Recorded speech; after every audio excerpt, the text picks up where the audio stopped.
అహ్మదాబాద్ ప్రమాదంలో 242 మందిలో కేవలం ఒకే ఒక్క వ్యక్తి మాత్రం ప్రాణాలు దక్కించుకున్నాడు. రమేష్ విశ్వాస్ అనే వ్యక్తి మాత్రం ఈ ప్రమాదంలో చనిపోలేదు. ఎయిర్ ఇండియా విమానంలో 11A సీట్లో కూర్చున్నాడు రమేష్. ఆ సీటు వల్లే అతడు బ్రతికాడు.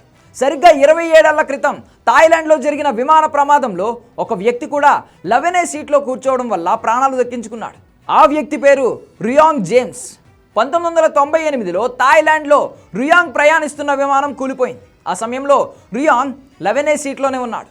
ఎగ్జిట్ డోర్ పక్కనే ఉండడంతో బయటకు దూకేసి అతడు ప్రాణాలు దక్కించుకున్నాడు. ఇప్పుడు రమేష్ కూడా 11A సీట్ వల్లే ప్రాణాలు దక్కించుకున్నాడు. థాయిలాండ్లో జరిగిన ప్రమాదంలో విమానంలో 101 మంది ఉంటే అందులో 45 మంది చనిపోయారు.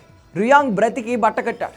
ఇప్పుడు అహ్మదాబాద్ ప్రమాదంలో కూడా ఈ 11A సీట్ వల్ల రమేష్ కూడా బ్రతికాడు. అహ్మదాబాద్ ప్రమాదం గురించి విని రియాంగ్ షాక్ అయ్యాడు.